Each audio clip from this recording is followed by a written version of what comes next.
Hello, कैसे हैं आप लोग। उम्मीद करते हैं अच्छे होंगे। दोस्तों, इस वीडियो में एसएससी एमटीएस सामान्य अध्ययन प्रीवियस ईयर पेपर सॉल्यूशन देखने वाले हैं, तो आप लोग लास्ट तक ज़रूर बने रहिएगा। देखिए, यह पेपर जो है, यह पेपर आपको 6/7/2022 को पूछा गया था। कब पूछा गया था? 6/7/2022 को जो है द्वितीय पाली में पूछा गया था। तो आज जो है हम लोग सामान्य अध्ययन प्रीवियस ईयर पेपर सॉल्यूशन देखने वाले हैं, तो आप लोग लास्ट तक ज़रूर बने रहिएगा। इसके अलावे यदि आप मैथ, रीजनिंग, इंग्लिश, इसके अलावे यदि आप मैथ, रीजनिंग, इंग्लिश का प्रीवियस ईयर पेपर सॉल्यूशन देखना चाहते हैं तो आप प्लेलिस्ट के ज़रिए देख सकते हैं। ठीक है, तो चलिए शुरू करते हैं। शुरू करने से पहले यदि आप नए हैं तो चैनल को सब्सक्राइब कर लीजिए, बेल आइकन को प्रेस कर दीजिए और एक बार वीडियो को शेयर कर दीजिए। फर्स्ट है कि वेंटिंग फॉर अ वीज़ा निम्नलिखित में से किस व्यक्ति की आत्मकथा है? तो देखिए, वेंटिंग फॉर अ वीज़ा जो है स्वतंत्र भारत के प्रथम विधि एवं न्याय मंत्री, भारतीय संविधान के जनक एवं भारत गणराज्य के निर्माताओं में से एक B.R. अम्बेडकर की आत्मकथा है। A option, B.R. अम्बेडकर। तो याद रखना है, वेंटिंग फॉर अ वीज़ा, ये जो है आत्मकथा B.R. अम्बेडकर जी की है। ठीक, उसके बाद देखिए, सत्य के प्रयोग महात्मा गांधी द्वारा लिखी वह पुस्तक है जिसे उनकी आत्मकथा का दर्जा शामिल है। बापू महात्मा गांधी ने यह पुस्तक मूल रूप से गुजराती में लिखी है। इन्होंने ही भारत छोड़ो प्रस्ताव तथा करो या मरो का नारा जो है दिए थे। 1971 में भारत रत्न से सम्मानित तथा 1972 में बांग्लादेश को आज़ाद करवाने वाली श्रीमती इंदिरा गांधी की पुपुल जयकर द्वारा इंदिरा गांधी अ बायोग्राफी लिखी गई है। ठीक, वर्ष 1934 में फरवरी 1935 तक जेल में रहते हुए जवाहरलाल नेहरू ने अपनी आत्मकथा टुवार्ड फ्रीडम लिखी है। ठीक है, इनकी दो महत्वपूर्ण कृतियां हैं, भारत की खोज और विश्व इतिहास की झलक। नेक्स्ट फिर है कि श्री ब्रह्मपुरीश्वरर मंदिर भारत के किस राज्य में स्थित है? तो देखिए, इसका जो राइट आंसर होने वाला है, तो देखिए, श्री ब्रह्मपुरीश्वर मंदिर ये कांचीपुर तमिलनाडु में है। A option. दिलवारा मंदिर ये माउंट आबू राजस्थान में है। ठीक, उसके बाद देखिए, श्री गोविंद जी मंदिर ये इम्फाल मणिपुर में है। ठीक है, तिरुपति मंदिर ये जो है तिरुमला आंध्र प्रदेश में है। ठीक, उसके बाद क्वेश्चन नंबर 3 कहता है, माधवी मुद्रल का संबंध भारत के किस शास्त्रीय नृत्य से है? तो माधवी जो मुद्गल का जो संबंध है ये ओडिसी से है। किससे है? ओडिसी। तो माधवी मुद्गल, संयुक्ता प्राणीगरही और सोनल मानसिंह, इनका संबंध ओडिसी से है। वहीं कथक से बिरजू महाराज, लच्छू महाराज का है। ठीक, और क्षत्रिया से श्रीमंता शंकर देव और कृष्णाक्षी कश्यप और मृदु स्म्या दास। मणिपुरी से है चारू माथुर। ठीक है, सोनारिक सिंह और गोपाल सिंह, बिंबावती गुरु अम्बली सिंह। नेक्स्ट क्वेश्चन नंबर 4 देखिए। क्वेश्चन नंबर 4 है, सिंधु घाटी सभ्यता के निम्नलिखित में से किस स्थल में दी ग्रेट बाथ पाया गया था? तो 4 का देखिए, दी ग्रेट बाथ जो है पाया गया था। तो यहाँ पे जो हो जाएगा, देखिए, मोहनजोदड़ो में विशाल स्नानागार है। लोथल में जो है आपको ये घोड़े का अस्थि पंजर अग्निकुंड है। और धोलीवीरा में जो है जल संग्रहण तथा जल प्रबंधन प्रणाली है। ठीक, उसके बाद देखिए, उसके बाद जो है कालीबंगा में जुते हुए खेत है। कालीबंगा में जुते हुए खेत है और अग्निकुंड है। तो विशाल स्नानागार ये मोहनजोदड़ो में है। तो यहाँ पे है कि सिंधु घाटी सभ्यता के किस स्थल में द ग्रेट बाथ यानी विशाल स्नानागार है? तो यह है मोहनजोदड़ो। ठीक है, कहाँ है? मोहनजोदड़ो। मोहनजोदड़ो ये सिंधु नदी और पाकिस्तान के सिंध प्रांत का जो है लड़काना ज़िला है। ठीक, लोथल जो है ये भोगवा नदी पर गुजरात का अहमदाबाद ज़िला में है।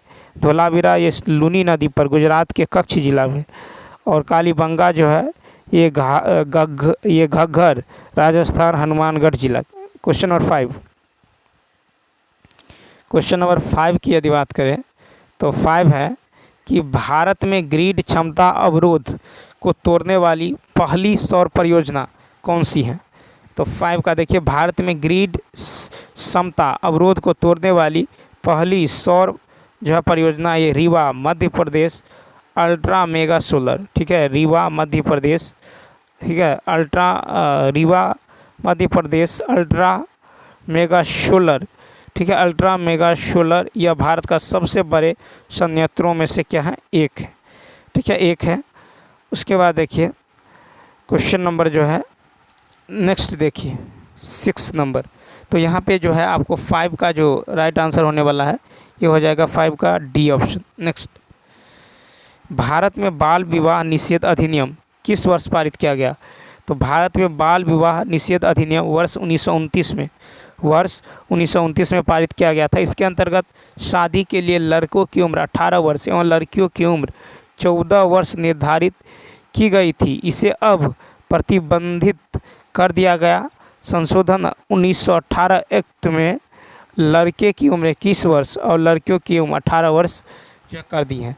वर्ष 1931 में राष्ट्रीय आंदोलन से संबंधित घटनाएं, गांधी इरविन समझौता, द्वितीय गोलमेज सम्मेलन आदि जो है हुई थी। 2 मई 1933 को जर्मनी में हिटलर ने मजदूर संघों पर प्रतिबंध लगाया था और 1933 की पन्ना ग्रोगोरी कैलेंडर वर्ष हैं।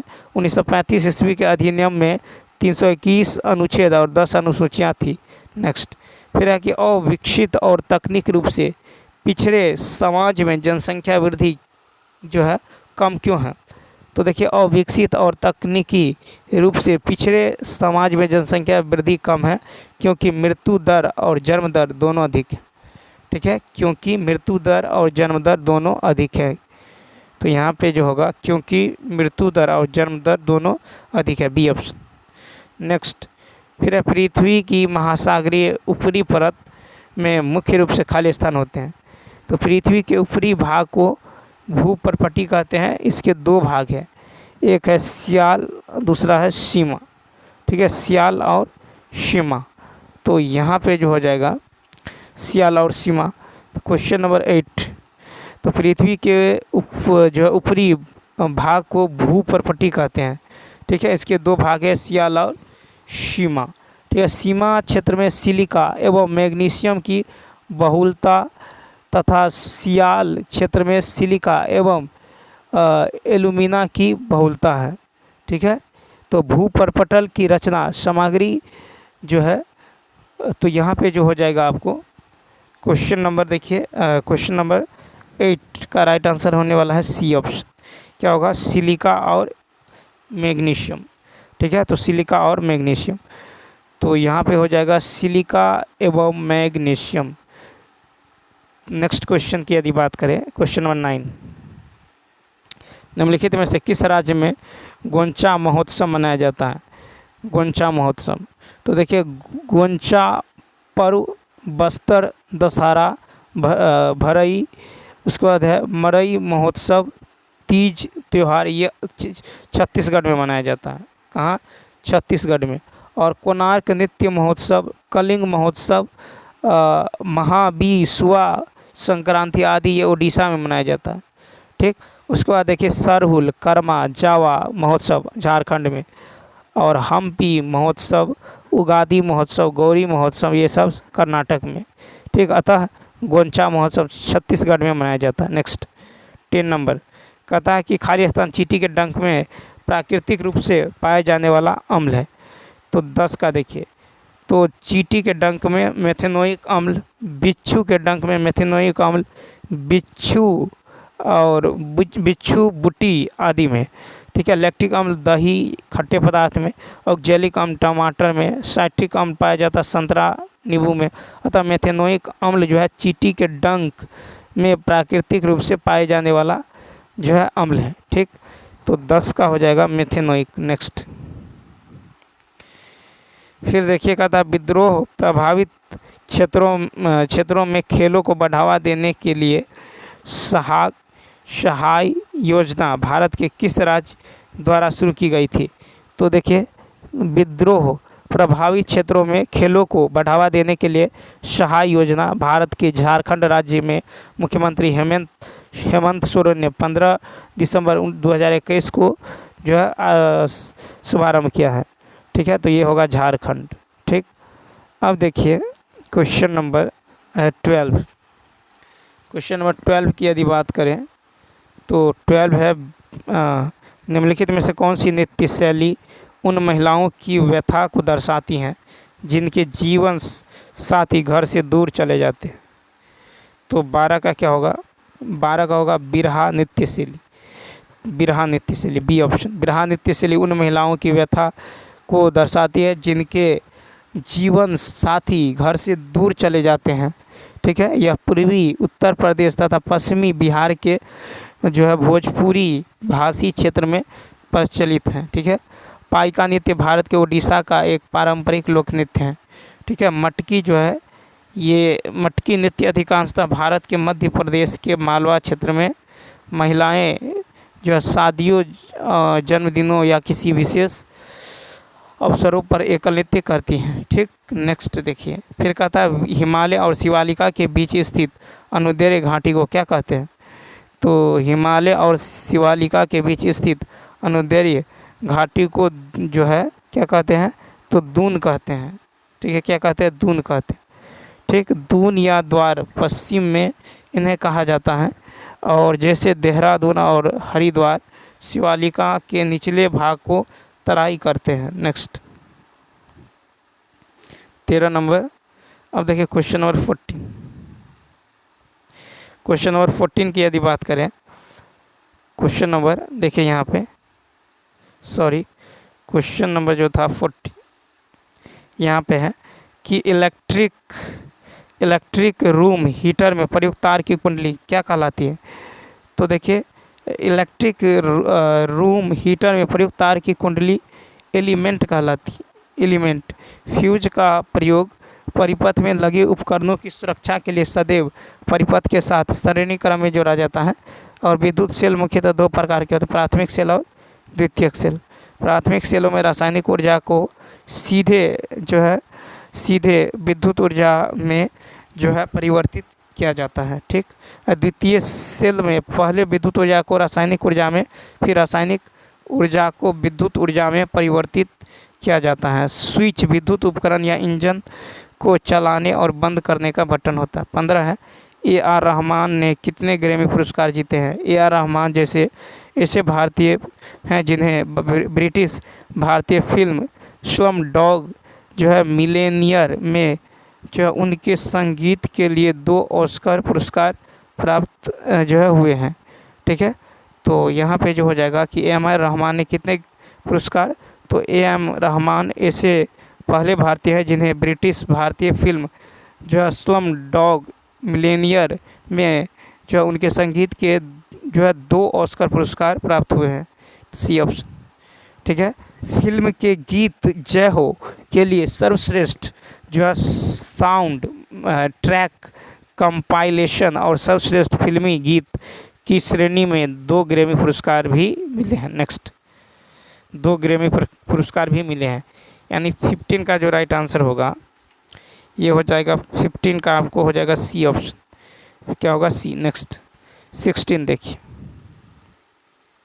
शिक्षा के अधिकार को भारतीय संविधान में वर्ष खाली स्थान में एक मौलिक अधिकार के रूप में जोड़ा गया था। तो 46वां संशोधन 2002, 46वें संविधान संशोधन 2002 अधिनियम द्वारा देश के 6 से 14 वर्ष तक के बच्चों के लिए अनिवार्य एवं निःशुल्क शिक्षा को मौलिक अधिकार के रूप में जो है मान्यता देने संबंधी प्रावधान किया गया। तो ये होगा आपको 46वां संशोधन 2002। ठीक, अब देखिए कि इसे अनुच्छेद 21 क के अंतर्गत संविधान में जोड़ा गया है। इस अधिनियम द्वारा संविधान के अनुच्छेद 45 तथा अनुच्छेद 51 क में जो है संशोधन किए जाने का प्रावधान है। नेक्स्ट फिर है कि भारत के संविधान के अनुसार प्रत्येक राज्य की प्रत्येक विधानसभा जब तक कि हिंदू जल्द ही भंग न हो जाए, अपनी अपनी पहली बैठक के लिए नियत तिथि खालिस्तान तक जारी रहेगी। 17 का होगा, देखिए तो भारत के संविधान के अनुसार प्रत्येक राज्य की प्रत्येक विधानसभा जब तक कि जल्द ही भंग न हो जाए, अपनी पहली बैठक के लिए नियत तिथि से 5 साल तक जारी रहेगी। नेक्स्ट,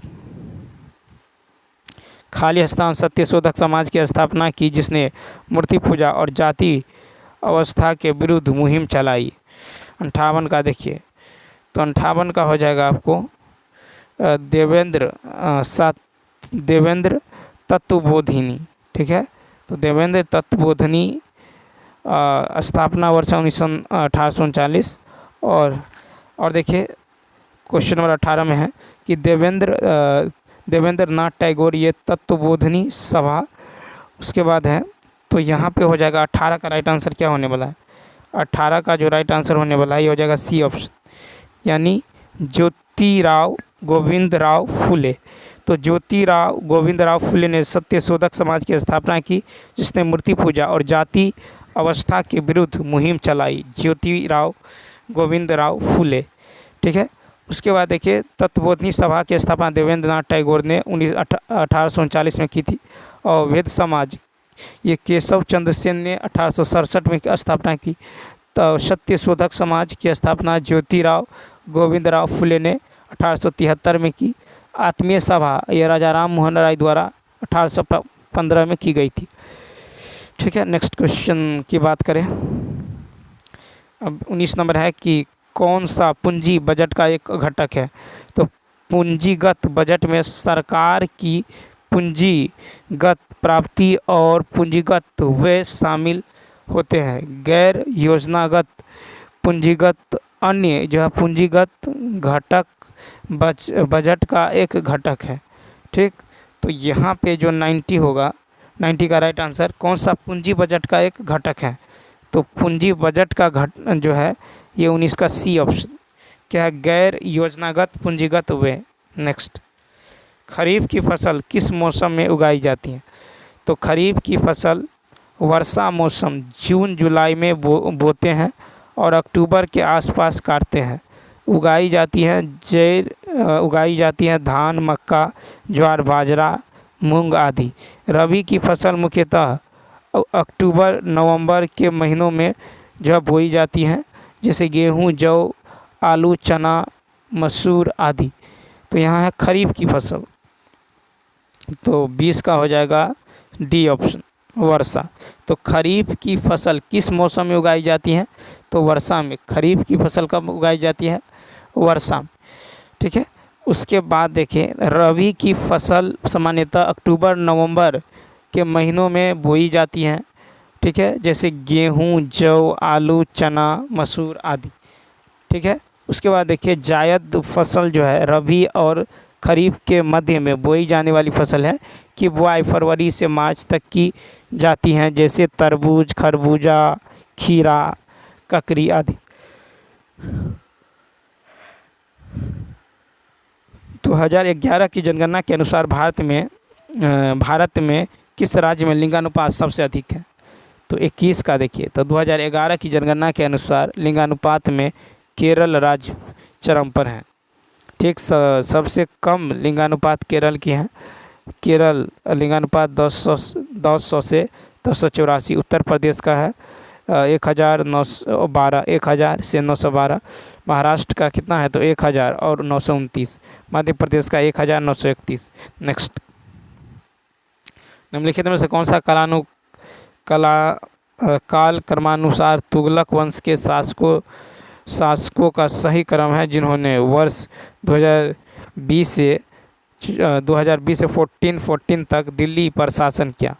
तो 22 का होगा तुगलक वंश। क्या होगा, तुगलक वंश। तो तुगलक वंश के शासकों का सही क्रम, उन्होंने 1320 से 1414 तक दिल्ली पर शासन किया। उसके बाद गयासुद्दीन तुगलक 1320 से, मोहम्मद बिन तुगलक 1325 से, फिरोज शाह तुगलक 1351 से। ठीक है, 1351 से। तो इस तरह आपको 22 का जो राइट आंसर होने वाला है ये 22 का हो जाएगा डी ऑप्शन। ठीक है, 22 का क्या होगा, तो 22 का हो जाएगा डी ऑप्शन, यानी गयासुद्दीन तुगलक, मोहम्मद तुगलक और Firoz Shah Tughlaq. Next question number देखिए 23। क्वेश्चन नंबर 23 की यदि बात करें तो 23 है कि विजय हजारे ट्रॉफी 2021-22 किस टीम ने जीती हैं। विजय हजारे ट्रॉफी, तो ये देखिए हिमाचल प्रदेश ने शानदार प्रदर्शन करते हुए विजय हजारे ट्रॉफी 2021-22 का खिताब फाइनल मुकाबले में तमिलनाडु को 11 रनों से हराकर जीता है। ठीक, नेक्स्ट क्वेश्चन है कि ISL 2021-22 के फाइनल में हैदराबाद जो FC ने किस टीम को हराया था। तो देखिए हैदराबाद FC ने फाइनल मुकाबले में केरल ब्लास्टर्स FC को हराकर ISL 2021-22 का खिताब जीता है। ठीक, तो यहाँ पे कौन हो जाएगा, तो यहाँ पे एयर मार्शल, ठीक है, VR। नेक्स्ट क्वेश्चन नंबर देखिए 25। निम्नलिखित में से किस आकाय के निम्नलिखित में से किस व्यक्ति को सितंबर 2022 में भारतीय वायुसेना का प्रमुख नियुक्त किया गया। कहता है निम्नलिखित में से किस व्यक्ति को सितंबर 2022 में भारतीय वायुसेना का प्रमुख नियुक्त किया गया। तो एयर मार्शल VR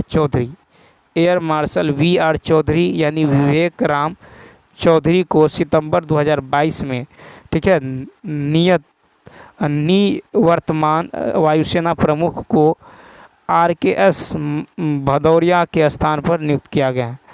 ठीक है, भारत सरकार ने एयर मार्शल संदीप सिंह को भारतीय वायुसेना के उप प्रमुख नियुक्त किया है, जो एयर मार्शल VR चौधरी का स्थल लेंगे। ठीक है, एयर मार्शल जो है हरजीत सिंह अरोड़ा 1 अक्टूबर 2019 से 30 जून 2021 तक वायुसेना के जो है उप प्रमुख बने रहे। ठीक, तो यहाँ पे होगा विवेक राम चौधरी। ठीक, तो याद रखना विवेक राम चौधरी को सितंबर 2022 में भारतीय वायुसेना का प्रमुख नियुक्त किया गया। ठीक है, तो चलिए दोस्तों इस वीडियो में इतना ही। यदि यह वीडियो अच्छा लगा हो तो लाइक, शेयर और सब्सक्राइब करना न भूलें। साथ ही साथ कमेंट करके बताइए वीडियो आपको कैसा लगा। ठीक है, इसके अलावा यदि आप मैथ, रीजनिंग, इंग्लिश का प्रीवियस ईयर पेपर सॉल्यूशन देखना चाहते हैं तो आप प्लेलिस्ट के जरिए देख सकते हैं। तो चलिए मिलते हैं नेक्स्ट वीडियो में। Thanks for watching.